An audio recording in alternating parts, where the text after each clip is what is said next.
Ya habíamos adelantado que los ruidos cardíacos son importantes para el conocimiento del ciclo cardíaco, porque son una expresión que se puede graficar, ¿cierto? Se pueden graficar.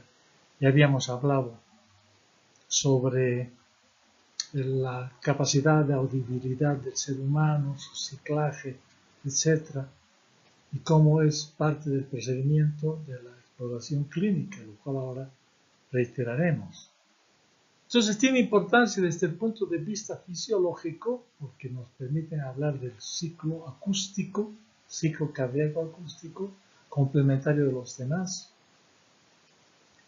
y al mismo tiempo de importancia clínica semiológica o propedéutica, porque es una forma de explorar al paciente que se conoce pues, desde hace muchísimo tiempo, y habíamos dicho que los ritmos cardíacos probablemente fueron escuchados en la prehistoria, pero ya sistematizados clínicamente fueron, sobre todo desde la época de Laennec, quien ya habíamos hablado y ahora reiteramos, fue el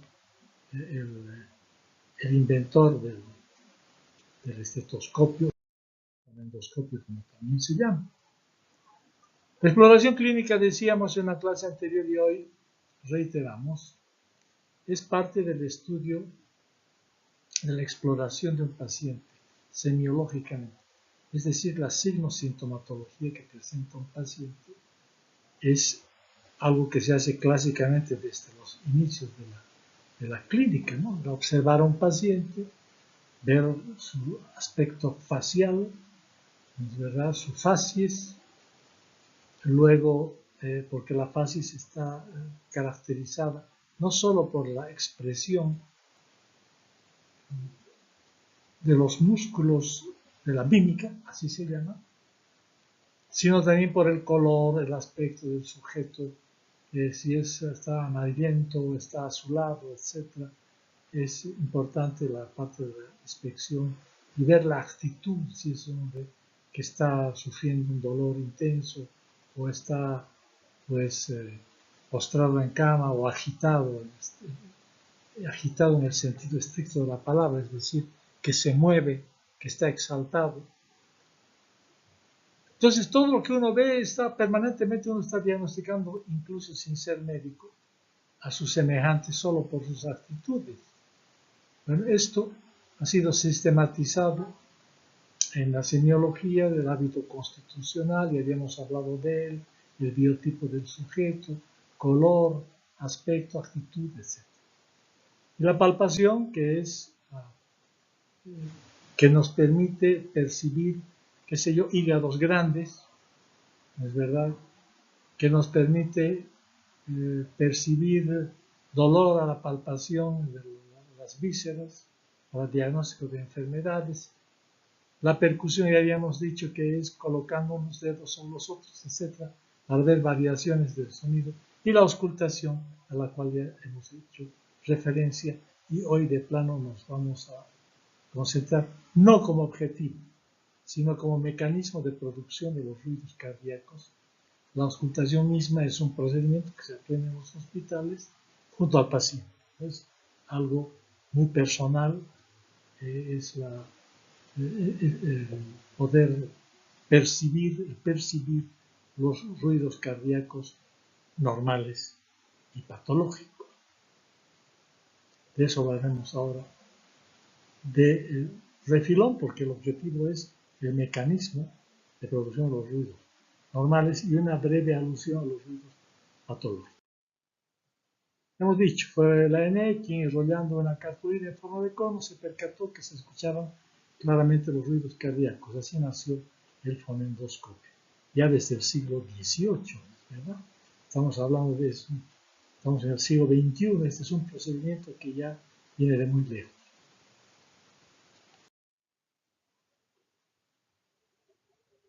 Ya habíamos hablado que los ruidos cardíacos se los puede registrar en un fonocardiograma, ¿no? Colocando micrófonos ahí. Yo recuerdo mucho este propósito, que en alguna oportunidad me visitaron los estudiantes de ingeniería electrónica y me dijeron, Mire, hemos inventado un aparato que permite escuchar los ruidos cardíacos aquí en la Facultad de Ingeniería. Quisiéramos que usted pues viera el equipo. Entonces Pi efectivamente era un fonocardiógrafo. Pues, interesante la actitud creativa de ustedes. En realidad el fonocardiógrafo ya ha sido inventado hace muchísimo tiempo, ¿no es verdad? Pero la actitud de proclive a la investigación pues me pareció interesante. Bueno, eso como simple anécdota. Entonces los ruidos cardíacos, ya habíamos hablado de la ballena, de los murciélagos, etcétera, etcétera, son registrables en el fonocardiograma y ahí se pueden percibir ciertas características que el oído no siempre capta, ¿es verdad? En primer lugar, hay que hacer una diferencia entre lo que es sonido y es ruido. En algunos textos, quizás por traducción de otros idiomas, no se utiliza correctamente la terminología. El tono fundamental, no es verdad, cuando estás con tonos secundarios o armónicas, se llama sonido. Y el sonido, junto a la melodía, la armonía y el ritmo, constituye la música. En cardiología se escuchan alguna vez sonidos semejantes al piar de una gaviota, o el honk que le llaman en inglés, ¿es verdad? Pero en realidad lo habitual es que sean ruidos cardíacos. Entonces, ¿cuáles son los ruidos? Los ruidos cardíacos no tienen esa morfología, digamos, simétrica, sino que son, como están viendo en el esquema aquí, una serie de vibraciones caóticas, ¿verdad? Y que tienen el matiz de ser desagradable al oído. ¿Verdad? No es lo mismo escuchar un do de violín que un cañonazo, no es lo mismo. Entonces, el primer ruido es el primero en aparecer, ya hemos visto que coincide con la fase isovolumétrica sistólica, y en él va a contribuir sobre todo el cierre de las válvulas auriculoventriculares mitral y tricúspide en ese orden, ¿no?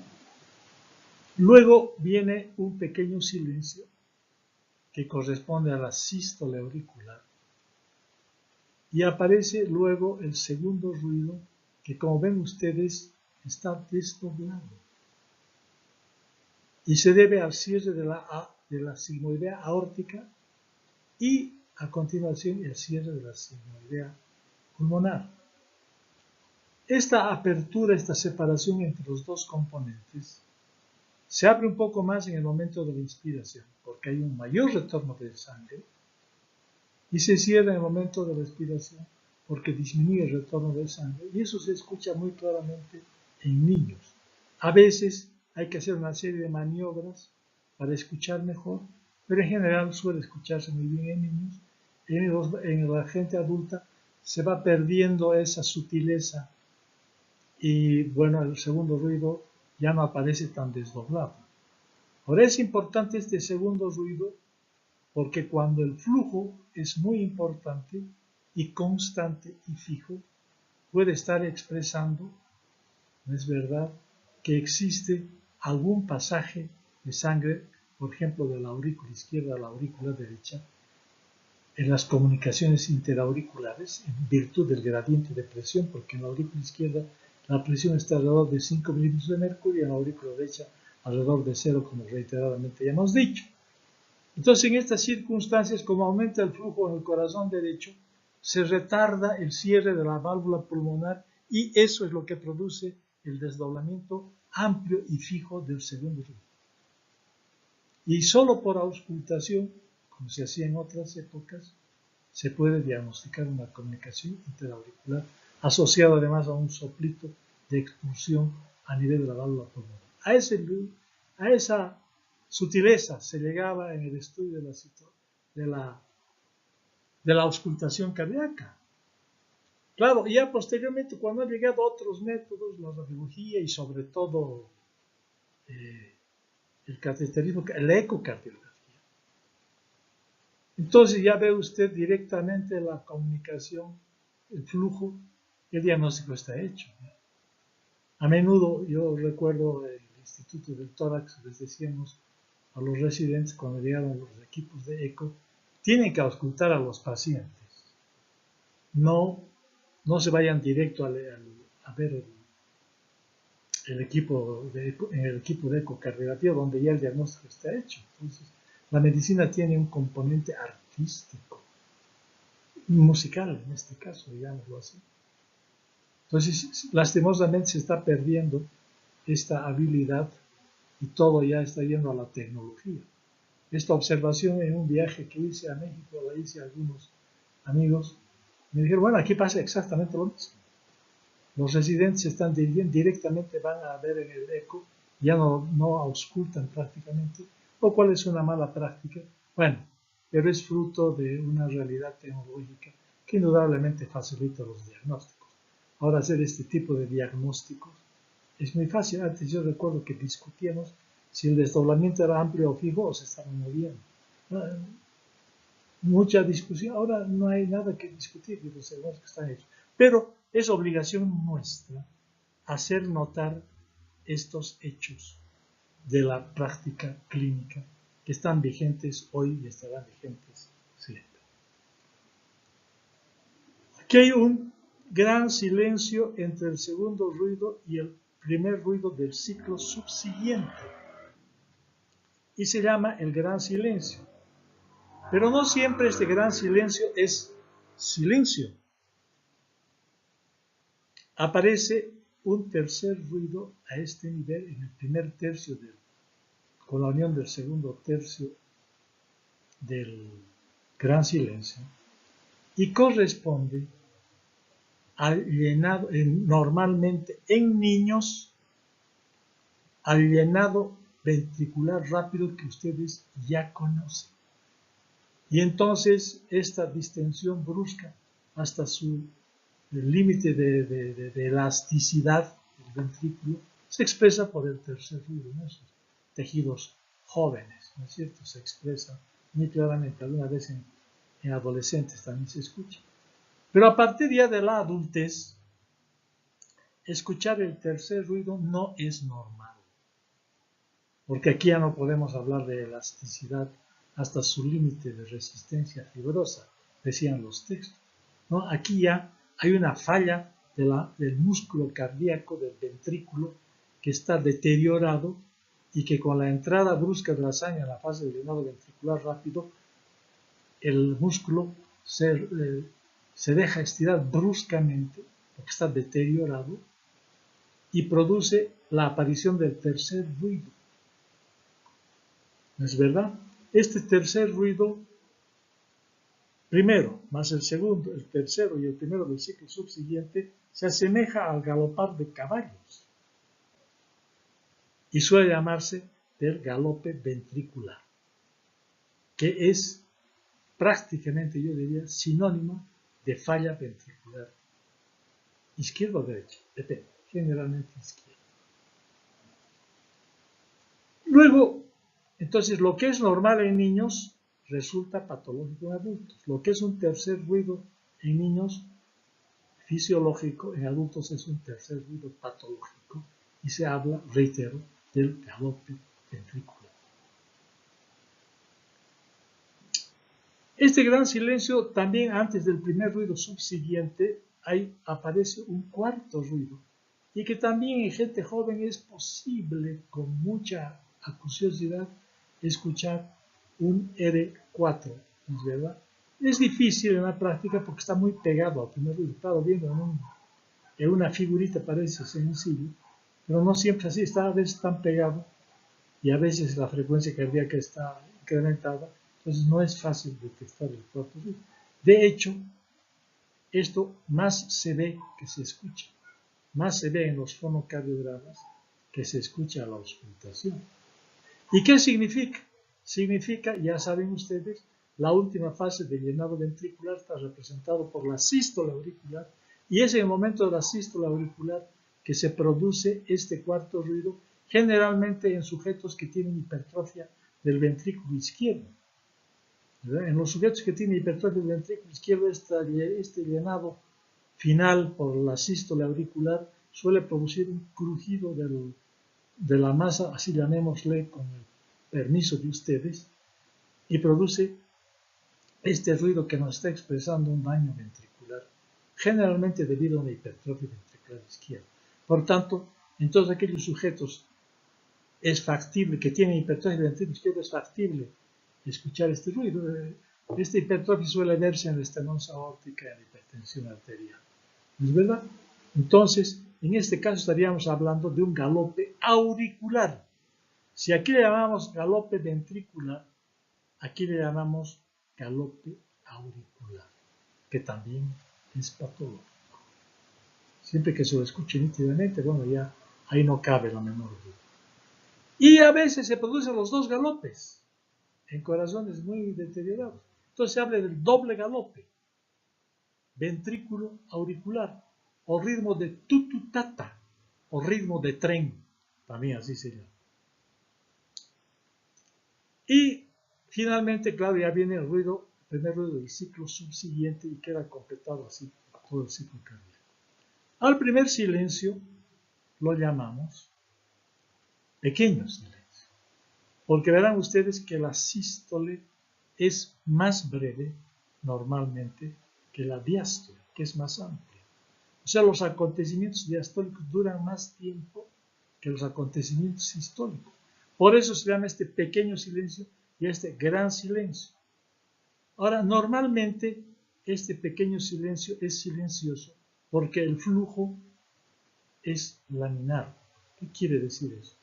Se habla en reología o en hemorreología, es decir, el comportamiento de la sangre en movimiento. El flujo es laminar. ¿Qué quiere decir eso? Es como tubos, ¿no es verdad? Que un tubo de sangre que se encuentra en la periferia va muy lentamente porque va friccionándose sobre el endotelio vascular. El de más adentro va un poco más rápido. El de más adentro, más rápido, y el del centro, que está en posición axial o axil, como quieran ustedes, va mucho más rápidamente. Y ese es el comportamiento de la sangre en movimiento. Eso se llama el comportamiento de la sangre, es la hemorreología. ¿No es cierto? Hay modificaciones, no es lo mismo que la sangre estática, ¿no es verdad? Incluso la forma de los glóbulos rojos, que tienen la forma de disco bicóncavo, se elongan un poco con la velocidad. Y cuando están pasando por los capilares se deforman. Todo esto es parte de la hemorreología que ya en algún momento ya lo hemos comentado con ustedes. Pero en general, este flujo laminar es como acabo de mencionar y sobre el que volveremos enseguida. Pero cuando existen obstáculos, aumenta la velocidad de la sangre. Hay un número que se llama número de Reynolds. No voy a hablar de él. Cuando pasa la velocidad de cierto límite, el flujo se vuelve turbulento. ¿Qué quiere decir? Se forman remolinos. Y por tanto, se escucha un sonido, un ruido que se parece a la emisión de aire por la boca, un soplo. En inglés le llaman murmur, murmullo sería la traducción, pero en castellano es más explícito, yo creo, soplo, porque eso es lo que se escucha de alta frecuencia. En cambio, el soplo diastólico se le escucha también con diferentes matices dependiendo de la válvula que está insuficiente, porque se supone que está retornando sangre de la aorta, ¿no es verdad?, al ventrículo izquierdo por incompetencia de las válvulas seminales. Entonces tiene unas características del soplo diastólico, que es aspirativo. Más bien que antes que soplar hacia afuera es soplar hacia adentro, por decirlo así. O a veces, cuando hay una estenosis mitral, una estrechez mitral, hay también turbulencia, el paso de la sangre de la aurícula izquierda al ventrículo izquierdo, y entonces suele llamarse, hay varios nombres, retumbo, le llaman los mexicanos, ruflar, le llaman los brasileños, qué sé yo, me parece que rolido los argentinos, y arrastre, le llaman los españoles, en fin, rumble diastolic murmur, le llaman los anglófonos, roulement, los franceses, etc. Entonces, pero en buen castellano y para no hacernos complicaciones hay que decir soplo diastólico mitral, que tiene la cadencia, que parece efectivamente, creo que ahí están acertados los españoles, es como si uno arrastrara un mueble, ¿es verdad?, sobre un piso de madera. Esa sensación, o de un trueno lejano, como dicen los mexicanos, un retumbo. Un ejercicio que sugiero a ustedes hacer la prueba con un estetoscopio es ponerse el estetoscopio, de ponerse a los oídos, claro, y luego poner la cápsula de membrana del estetoscopio sobre el macetero, con los maxilares pues pegados, ¿no?, cerrados, la mandíbula pegada al maxilar superior, y entonces contraer alternativamente el macetero. Ese es el ruido de la estenosis mitral. Entonces uno puede valerse de ciertos artificios para ver los diferentes matices de los soplos que nos están expresando alteraciones del flujo sanguíneo y de la reología de la sangre. Esto volveremos inmediatamente. Entonces, volvamos al primer ruido. El primer ruido ya hemos dicho, perdón, este es el segundo ruido. El segundo ruido con sus dos componentes. ¿Verdad? Hay un componente aórtico y un componente pulmonar. Ahí está desdoblado esquemáticamente el segundo ruido. Porque no volveremos, porque ya hemos insistido mucho sobre él. El cuarto ruido. El cuarto ruido, ya hemos explicado sus características, se observa sobre todo cuando existe, hemos dicho, hipertrofia ventricular izquierda. Ya no vamos a volver sobre él, ya hemos hablado ampliamente. Entonces, volviendo a los silencios, primer ruido, segundo ruido desdoblado, móvil, se abre en post-inspiración, se cierra en post-expiración. Tercer ruido, ya hemos hablado. Cuarto ruido, ¿es verdad? Los soplos. Si el soplo se produce ocupando el silencio, que deja de ser silencio, porque ya no es un flujo laminar, sino es un flujo turbulento, puede ocupar el primer tercio, en cuyo caso se llama soplo protosistólico. Puede ocupar un tercio medio, se llama mesosistólico. O puede estar al final, se llama telesistólico. Si es solamente el proto y el meso, entonces hablamos de soplo protomesosistólico. Y si es todo, hablamos de un soplo holosistólico o pansistólico. Esto a nivel mitral suele escucharse en una insuficiencia mitral. Y en una estenosis aórtica también, aunque tiene otras características, más bien romboidales, y no tan en barra como aquí. ¿No es verdad? Durante la diástole, el soplo también puede escucharse en su primer tercio, en el segundo y en el tercer tercio, proto o diastólico, ya sería en este caso, mesodiastólico y telediastólico. Y cuando es todo, es pandiastólico u holodiastólico. ¿Es verdad? Entonces, estas son las características. Los silencios dejan de ser silenciosos, si se me permite el juego de palabras. Y nos está expresando una patología.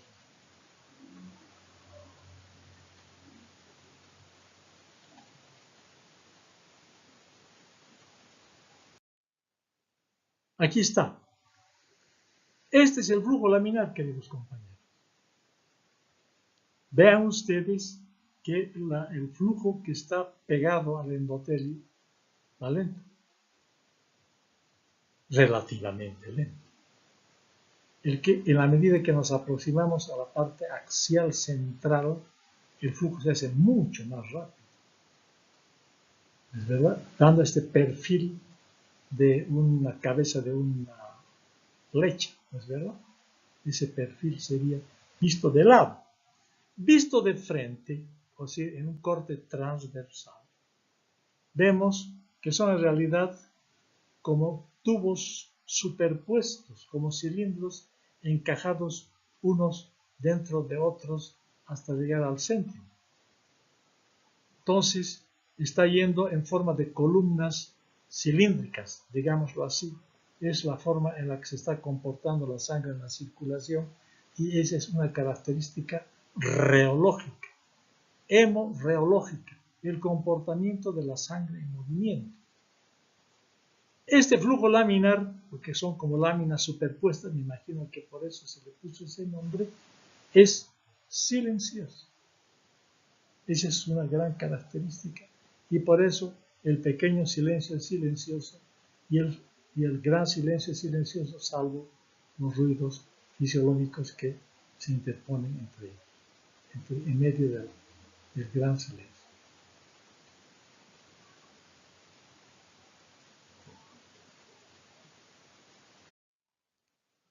Ahora bien, yo decía que cuando existe una incompetencia de la válvula mitral, es decir, que no se cierra herméticamente, en el momento de la sístole, cuando tiene que expulsar sangre por la aorta, está bien que expulse por la aorta, pero si se está contrayendo desde el ápex, luego la parte media, luego la parte basal, entonces está expulsando la sangre en un sentido que se dirige hacia los grandes vasos, pero no olvidar de que en una posición vecina se encuentra la válvula mitral, vecina a la válvula aórtica. Y cuando empuja sangre a la válvula aórtica, está haciendo gran presión sobre la válvula mitral, que por eso tiene un aparataje formidable. Ya hablamos de ello, que los cirujanos suelen llamar el aparato subvalvular, donde hay músculos papilares que se ponen tensos y donde hay cuerdas tendinosas a la manera de cuerdas de un paracaídas que impiden que la válvula mitral se abierta y se meta dentro de la aurícula. Entonces hay alguien que tiene que ayudarle y ese alguien es el aparato subvalvular. Pero cuando hay una incompetencia como consecuencia de la fiebre reumática de la que hemos hablado reiteradamente, en la que se produce una adhesión de las cuerdas tendinosas y no permiten que se contenga a las valvas o pelos valvulares y queda así semiabierto como en este esquema, el flujo laminar va a dejar de ser laminar y se va a convertir en turbulento. Vean los remolinos que se forman. Está regresando parte de la sangre a la aurícula izquierda, sangre que debía haber ido a la aorta, está volviendo en gran medida, o dependiendo de la magnitud de la insuficiencia, está regresando, está regurgitando a la aurícula izquierda. Este va a ser un soplo sistólico porque, claro, se está produciendo en el momento de la contracción, en el momento de la sístole, en el momento de la expulsión de sangre. Está expulsando sangre donde no debe expulsar, no está expulsando, está retornando sangre. Este soplo, no es verdad, se lo puede palpar porque había dicho que la palpación viene antes que la auscultación. Ustedes ponen la mano, la palma de la mano, sobre el hemitórax izquierdo, sobre el precordio, y van a percibir una vibración. Ya aquí hay un soplo, aquí hay, que en inglés se llama thrill, en castellano frémito o temblor, y cuando es masivo, porque hay cantidad de soplos que se escuchan por insuficiencias y estenosis que se pueden combinar, ¿no? Va a haber una doble lesión mitral, insuficiencia y estenosis al mismo tiempo. Entonces, la sola palpación, los clínicos dicen, aquí debe haber soplos. Y a veces tiene una sensación muy particular que es parecida a acariciar el lomo de un gato que está ronroneando. Y a eso los clásicos le llamaron el estremecimiento catáreo. Entonces uno cuando percibe a la palpación una vibración, ya está anticipando así, manifestar, aquí hay soplos, aquí hay problemas valvulares o quizás septales, porque también no olviden que puede haber un orificio, una comunicación interventricular, porque hay un defecto septal.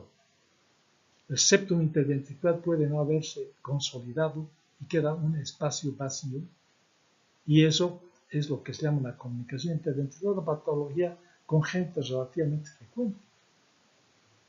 Y como consecuencia de que el ventrículo izquierdo maneja grandes presiones, una sistólica de 120 milímetros versus una sistólica ventricular derecha de 25 milímetros, hay un gradiente de cerca de 100 milímetros que se establece en desnivel de presiones entre el ventrículo izquierdo y el ventrículo derecho, y naturalmente se va a producir también un flujo turbulento a través del septum interventricular.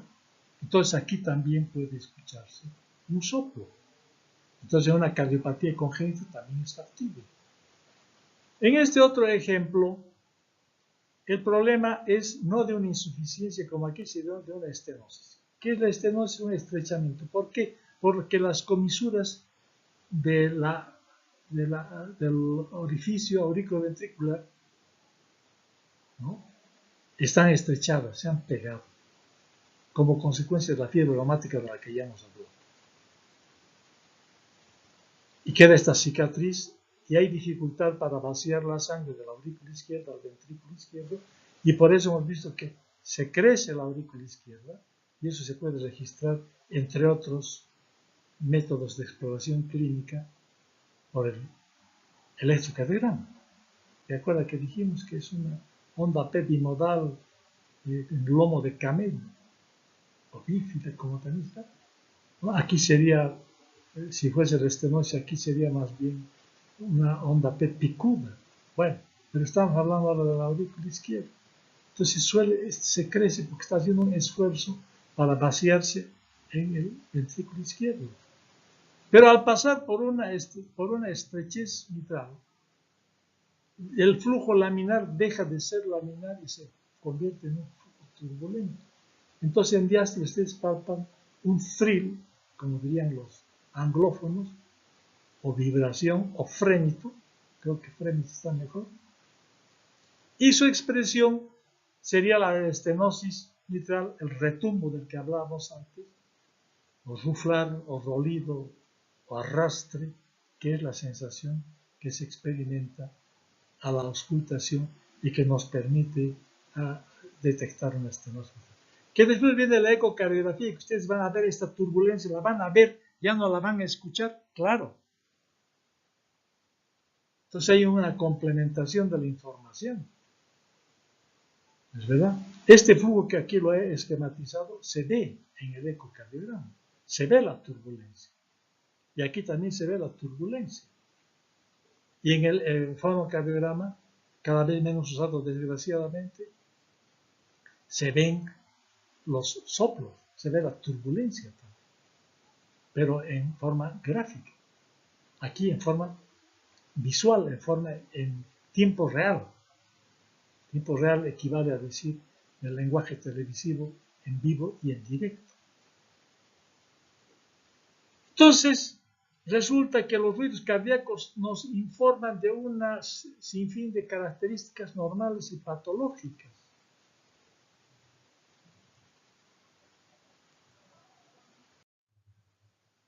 Ese es un tema breve, es un tema agradable, es un tema que lo reiterarán a lo largo de sus estudios en semiología el próximo año, y desde luego aquí ya ha habido una información previa que naturalmente viene de nuestros estudios en fisiología y que espero que pues haya tenido alguna utilidad para ustedes.